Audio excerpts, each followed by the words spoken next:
Welcome to Pasadena Monthly. I'm your host, Justin Chapman. Happy Asian American, Native Hawaiian, and Pacific Islander Heritage Month and National Historic Preservation Month. After taking a look at what's been going on in Pasadena this past month, we'll speak with our guest, Sue Mossman, Executive Director of Pasadena Heritage, who is retiring after 45 years with the organization. But before we get started, let's check out these Pasadena Media News Briefs. Shepherd's Door, a domestic violence resource center, is offering a 40-hour online domestic violence certificate counseling training. Those who are community advocates, medical personnel, social workers, law enforcement, therapists, volunteers, case managers, student counselors, and clergy are encouraged to attend. To learn more about the training and how to register, visit shepherddoor.org. Lester Graves Lennon, Rosebud Magazine poetry editor and two-time Pushcart Prize nominee, has been named the Altadena Poet Laureate Editor-in-Chief for the 2024 to 2026 term. And Seba Sarwar, writer, poet, artist, teacher, and social activist, has been named the Altadena Poet Laureate for community events for the 2024 to 2026 term. The Altadena Poets Laureate play an important role in promoting poetry in Altadena through the organization of public poetry readings and workshops at the Altadena libraries, publication of the online Altadena Literary Review, and publication of the printed Altadena Literary Review anthology. To learn more about the Altadena Poets Laureate program, visit altadenapoetryreview.com. Pasadena Media is proud to announce it's been honored with 3 2024 WAVE Awards in the following categories: Government Access Professional, Talk Show Professional, and Experimental All Producers. One of the award-winning submissions was created by one of our community producers through the use of Pasadena Media's facilities. The WAVE Awards honors excellence in community programming from the Alliance for Community Media's West Region. The winners were announced in a special online ceremony on Friday, April 19th. And the WAVE Award goes to Pasadena Public Health Department, Pasadena Media. On October 6, 1892, the City of Pasadena Board of Directors established the Pasadena Board of Health. And the WAVE Award goes to Pasadena Monthly, Nikki High, Pasadena Media. Let's patch in our guest, Nikki High. Thank you so much for coming on the show. Thank you for having me. It's a pleasure. And the WAVE Award goes to Your New Odyssey, Episode 6, Veronica Vargas and Shabu Productions. Woohoo! I love diving into the fantastic with my imagination, where the heart can speak louder. Pasadena Media is honored to be recognized this year, and we send our congratulations to all of this year's winners and finalists. Let's turn next to our lightning round of news updates. 1. President Biden expanded the San Gabriel Mountains National Monument by nearly 106,000 acres, including parts of the Arroyo Seco, adding to the existing nearly 347,000 acres via a presidential proclamation. The monument was originally designated by President Obama in 2014. The expansion effort has been 10 years in the making, and Pasadena Congress members Judy Chu and Adam Schiff helped get it over the finish line. The expansion includes $2.5 million from the Rivers and Mountains Conservancy, $2 million from the California Conservation Corps to hire 6 new forest rangers, $2.3 million from the federal Great American Outdoors Act to rehabilitate barracks and provide housing for Angeles National Forest staff, and $1 million from LA County for the nonprofit Nature for All to hire 6 staff. 2. The Pasadena Unified School District Board of Education appointed Dr. Elizabeth Blanco as its new superintendent. Also, the Pasadena City College Board of Trustees appointed Jose Gomez as its new superintendent/president. Both were serving as the interim superintendents since last summer. Gomez accepted the position in principle pending the negotiation and finalization of the terms of his agreement, and the board will vote on the final agreement next month. This year, PCC is celebrating its centennial. 3. The city is currently undergoing its annual operating budget hearings process. Council committees have been meeting to consider the proposed budgets for each department. The city manager's recommended budget for fiscal year 2025 is $1.1 billion. Last year it was about $1.2 billion. Pasadena's revenue growth has slowed somewhat this year due to inflation and decreasing property and sales tax revenue. The city manager said the city has thrived in many areas and is fortunate not to be in the cost reduction mode facing so many other local governments. But we will need to continue being resourceful and creative and continuing to invest in current services, operations, and infrastructure while adapting to the future needs of the community, end quote. Fiscal year 2025 recommended operating budget furthers the city's mission to deliver exemplary municipal services responsive to our entire community, consistent with our history, culture, and unique character. Council is expected to adopt the budget at its June 10th meeting. Read the budget at cityofpasadena.net/finance. The council also approved the 2025 to 29 capital improvement program budget, which is a financial plan listing facilities and infrastructure improvement project needs consisting of 213 active projects at about $2 billion, of which only about $758 million has been appropriated. 4, the City Council voted to raise sewer and refuse rates for the first time in several years. The average residential monthly sewer use fee will increase from $4.55 to $11.05. And for refuse fees, residents will see an average increase of about $6 to $8. The rates vary depending on the service, and subsequent increases will be implemented over the next few years. The council will also consider adjusting water rates at its June 3rd meeting. Staff have said the increased rates are necessary to maintain the city's infrastructure and the quality of services for residents. The new rates go into effect on July 1st. 5, the City Council approved a $1 million reimbursement agreement with the One Arroyo Foundation to implement the Arroyo Seco Trail project. The project involves various trail improvements along the upper and lower Arroyo trail loops, and the purpose of the project is to provide safer, more accessible, and more contiguous routes throughout the Arroyo Seco by rehabilitating existing trails through stabilization of deteriorated trail segments and improvements to trail features. One Arroyo has also received a $200,000 grant from the Ashire Foundation to support One Arroyo's efforts to revitalize the Arroyo by connecting its 3 distinct areas, improving trail conditions, and reopening the historic Parker-Mayberry Bridge. 6, Mayor Gordo is forming a task force made up of council members that will focus on addressing the city's historical injustices, such as whites-only covenants in real estate, which were spearheaded by former Pasadena Mayor Al Stewart and Herbert Hahn of the Hahn & Hahn law firm in the 1930s and 40s.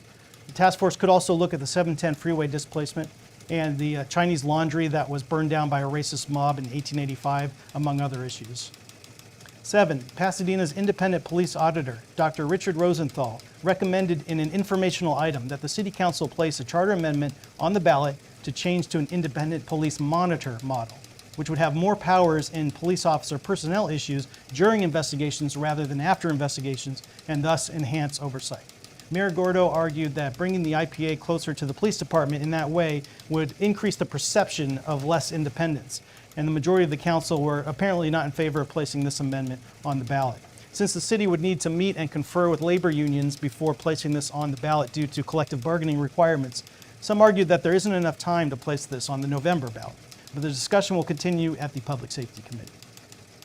8, the City Council this week continued its public hearing to June 3rd regarding whether to rename Dayton Street between Fair Oaks and Raymond Avenues as Troop Way, after a local R&B musical group that was formed in Pasadena in 1984. The renaming is opposed by the neighboring Castle Green HOA, among others, due to Dayton Street's historical significance. The HOA wrote in a letter to council that Dayton Street is part of the historic Old Pasadena landmark area that includes Castle Green and Hotel Green, and was once home to Pasadena's first firehouse, first library, and other historically significant venues over the years. The HOA suggested that the city consider alternative ways to honor Troop, such as installing a plaque referencing the part of Pasadena where the group members were born, lived, or created their work. 9, the Charter Study Task Force unanimously voted to recommend to the council that no changes be made to the timing of the mayoral election. As it stands, council members from districts 1, 2, 4, and 6 would have to give up their council seat in order to run for mayor, while council members from districts 3, 5, and 7 would not. The task force considered a 6-year mayoral term and removing the mayoral election to its own cycle, but ultimately decided not to pursue either option. The task force is also looking at campaign contribution limits and council member compensation, among other issues. Its last meeting was yesterday. The task force's final report, a draft of which can be read on the city's website, will be presented at the council's June 10th meeting. And 10, Pasadena Congressmember Judy Chu has secured more than $1.8 million in direct federal funding to support two projects in Pasadena: a job creation facility that will provide training for professional technical healthcare and skilled trades, professions, and vocations, and a groundwater treatment facility which will service about a quarter of the city's water demand. Let's welcome our guest, Sue Mossman, now former or soon to be former Executive Director of Pasadena Heritage. Thank you so much for coming on the show. Oh, it's my pleasure. Sue moved to Pasadena in 1976 and worked for Pasadena Heritage for 45 years and served as Executive Director for 30 years. Under her tenure, Pasadena Heritage saved countless Pasadena landmarks from demolition and grew to become one of the most successful and respected preservation organizations in the country. She helped save Bullock's Pasadena, now Macy's, and the Stewart Pharmaceutical Company building, now a Noise Within and Housing, create Heritage Housing Partners and the biennial Colorado Street Bridge Party, and defeat the 710, among other victories. So, Sue, how does it feel after all these years to be retiring? How did the recent dinner in your honor go? Well, the dinner was absolutely fabulous. It was a beautiful party in a wonderful historic place, the Athenaeum at Caltech. Mm-hmm. And I felt so honored and celebrated. But it truly is a bittersweet moment, and I haven't actually thought very much about next chapters. I'm just trying to get through this next transition time. And one thing's for sure, I'll keep caring about Pasadena and working to save historic places. It's in my DNA, and I'll just keep working on it, but in a different capacity. Mm-hmm. And now, are you serving until the next person is chosen, or have you already moved on? Well, we're just a few days here ahead of our official announcement. Mm. A new executive director has been selected. Mm-hmm. She will start on June 3rd, but our official announcement isn't quite ready yet, so I'm not authorized to reveal that, but we're very excited. It's a wonderful person with great skills, and we're just looking forward to new leadership. Mm-hmm. And I'm looking forward to working with her to make sure the transition goes smoothly. That's great. And when you're going through that recruitment process, what skill set were you and the organization looking for that role? Like, what kind of person should that be? Well, we started by setting goals of what kinds of skill sets would really be the best to take Pasadena Heritage into the future. Mm-hmm. I think after 45 years, the city has changed, the world of preservation has changed, and the organization has grown and matured. So new leadership really should be a person who can think about community-wide priorities, can think about telling stories as well as saving bricks and mortar buildings, which is where we started. And also someone who can really engage with a younger audience. We're very eager to broaden the diversity of our programs and our membership, and also to attract younger people to the cause of preservation. So all of those things were on the wish list for a new director, as well as some strong fundraising ability, and of course, a love of historic preservation as a meaningful value for the community. Mm-hmm. And tell us about why you decided to get involved with Pasadena Heritage in the first place, and what Pasadena was like in those days. Was it facing the same kind of challenges, or was it a different dynamic? Well, it was almost by accident. My then husband and I had just moved to Pasadena. We bought an old bungalow in South Central Pasadena that needed a ton of work. Tom, my ex-husband, was very familiar with architecture and the Craftsman era. I knew nothing. I was an English major in college. I had had a variety of jobs before coming to Pasadena, but really didn't know much about architecture or neighborhood history. But once we bought our house, and I had a 1-year-old and I was home, I began to learn about the community. I was working on the house every day, and I just got inspired to further embrace my neighborhood. Very worried about traffic, about the 710 freeway. Mm-hmm. The 210 freeway had not long been completed, and it really changed the city. Right. The Plaza Pasadena was just opened, and it was a new downtown shopping mall right in the middle of Pasadena that had actually obliterated some important history. So the more I learned, the more I got concerned and involved and excited about trying to help the community hang on to its historic magic while seeing all this change coming. And at that moment, old Pasadena was slated for demolition, the whole downtown district. The Colorado Street Bridge was crumbling. The Civic Center was threatened with high-rise buildings. It was going to be a totally different Pasadena and not the city we had chosen to move to and invest our limited resources in buying a house and becoming part of. So the times were different, felt in many ways more urgent and threatening. But there was also a real community movement to rise up and speak for the city we loved. So I got involved with a fledgling Pasadena Heritage, was a year old, learned to be a docent, started volunteering in the office where I could take my 1-year-old to address newsletters or answer the phone, and then was offered a job when that little boy went to nursery school. What are some of some of Pasadena Heritage's victories over the years? Well, you mentioned kindly a few in your introduction. I would say saving old Pasadena was huge.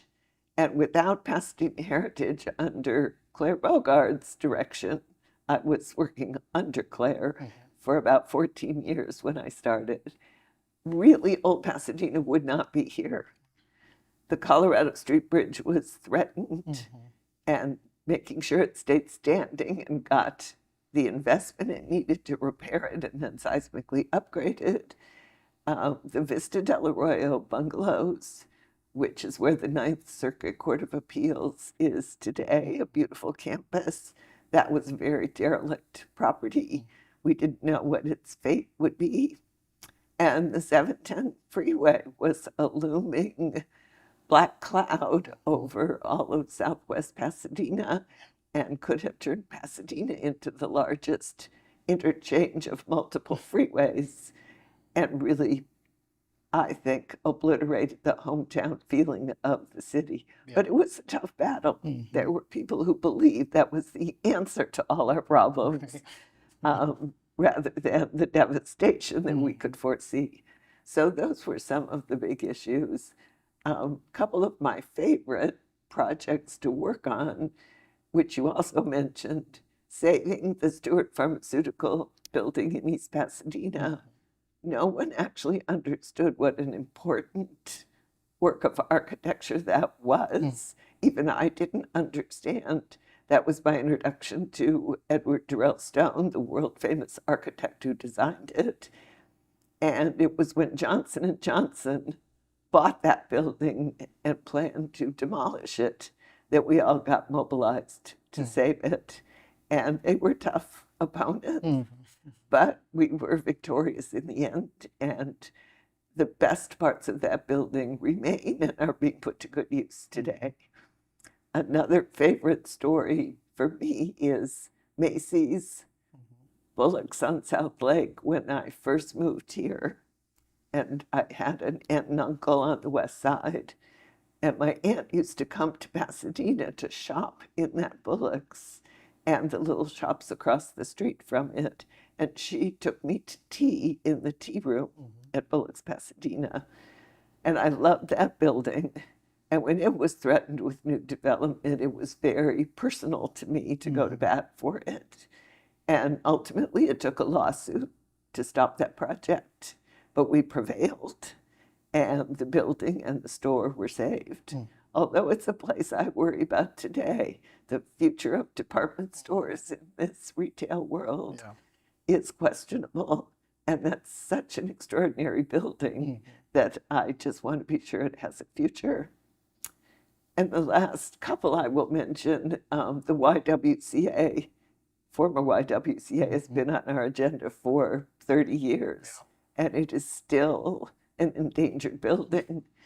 I'm hoping that a new hotel project is coming forth soon that will incorporate that building and actually restore it. I would love to see that happen, and we'll work hard to make sure. And I'm very happy to be on the task force technical oversight committee, I think it's the technical term, for the Central Library, another place that I dearly love. You know, took my kids to the children's reading room there every week growing up and have probably checked 2,000 books out of that library. I think that's really on the right track. It's going to be a very meaningful project, but we have a ways to go to get there. Yeah. Yeah, I mean, some of these landmarks you've mentioned, we almost take them for granted and just assume they'll always be there. But in fact, they've been threatened along the way and could easily go away if people aren't vigilant and fight for them. What are some examples of when historic preservation didn't win out and we lost a building or a landmark or a sense of place? Well, the biggest one that comes to mind is the Huntington Hotel. And in the early years of Pasadena Heritage, it was the old Huntington. And a group of developers purchased the property and wanted to build a new hotel there. And we believed that the old building could be rehabbed. And there were many battles that ultimately ended up as a ballot measure as to whether the old building could be saved. And we lost that vote. I think it was 48 to 52% or whatever. And that was a heartbreaking night. And they did tear down the original hotel. They rebuilt a new hotel, saving some historic outbuildings and bungalows. And that's now, of course, the Langham today, a beautiful hotel, a very successful destination. And we've actually developed a very warm working relationship with the Langham folks. But 30 years ago, that was a tough battle and we lost. Right. I mentioned the Vista del Arroyo Hotel that became the Ninth Circuit Court, falling into terrible disrepair, owned by the federal government. It wasn't until Judge Chambers stepped up and said, I think that could be a courthouse, that the government decided to invest heavily in refurbishing that building. But there were 24 bungalows surrounding the hotel that were part of the hotel complex. And we wanted them all to be saved. And GSA, the federal agency, didn't want them to be saved, and the judges didn't want them. In the end, we were able to save 12 of them, but we lost all the rest. So watching those go down one by one by one was hard. Do you think Pasadena has struck the right balance in terms of historic preservation and growth and development on the other hand? That's a very eloquent way to put that question. Much more so. But to me, it's never heavily enough in favor of preservation. I would keep everything. That's not realistic. So the challenge becomes, how do you strike that balance? And I think every new project that comes along, that's the question. You know, can you protect the old and build the new? Can you mesh the two? Do you have to sacrifice something because other community needs are greater? We're talking with Pasadena City College right now about some buildings they would like to demolish, including the original library building. And we think that should be saved and reused, but it's not a large enough building for the needs they foresee. So can there be a solution there? I'm not sure. Another recent example is the new Porsche dealership that Rusnak is proposing in East Pasadena. You know, a Porsche dealership is a wonderful thing for a city, and this is the right market for them. They have an excellent reputation, but there's an old daylight factory building on that property that we think is the best example we have. in Pasadena. And originally they thought they couldn't save it. But by working and working and working together, they found a solution to put a new dealership on the site, save the old building, which will kind of be the vintage Porsche Club headquarters on the site. So I hope that's going to have a happy ending. And tell us about the newly established Sue Mossman Historic Preservation Fund and how people can get involved and help support Pasadena Heritage. Well, the new fund, which is my great honor to have it named for me, will be an endowment for Pasadena Heritage, which means donations to the fund are protected, are kept in place. But as the fund grows, it can generate revenue that can be used every year to further the mission of the organization and support the hardworking staff and keep us all going. So there is information on our website about donations to the fund, and we would welcome anyone who'd like to contribute to the long term to consider that option.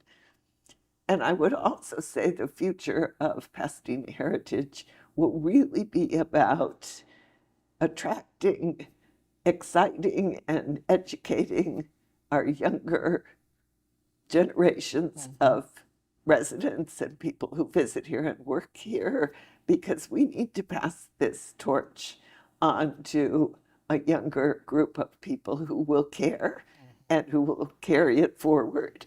And that's a challenge for us. So anyone interested in history, who likes history, who is a teacher, who is a bicycle rider or a walker, or has another agenda related to community values and sees a link to the past, please come and talk to us and share your thoughts and help us build the new generation of preservationists. We need them. Absolutely. Well, Sue, thank you so much for coming on and talking about this. Pasadena, such a special place, and that's due in no small part to your efforts. So thank you for what you've done, and thank you for coming on the show. I appreciate it. Thank you. It's my pleasure. Before we go, here is this month in Pasadena history. For the first time in at least modern history, the city of Pasadena will be holding a Memorial Day commemoration at which the names of more than 300 men and women who gave their lives in service to the United States in World War I and II, Korea, Vietnam, Afghanistan, and Iraq, and other conflicts will be read in a solemn ceremony in Memorial Park. The event will begin at 10:30 a.m. this Monday, May 27th, at 85 East Holly Street. The Condor Squadron will perform a missing man formation flyover, paying tribute to those who did not return from battle. A final homage to the fallen. The event will conclude with funeral honors performed by the 2nd Battalion, 23rd Marines. Then at 3 p.m. the same day, former mayors Bill Bogard and Terry Tornick will officiate the annual Enduring Heroes Memorial Day tribute in Defenders Park at 450 West Colorado Boulevard. The events are open to the public. Thank you all so much for joining me for this episode of Pasadena Monthly. Tune in every 4th Friday of the month at 5 p.m. Learn more at pasadenamedia.org and justindouglaschapman.com. Drop me a line at jchapman@cityofpasadena.net. See you next time.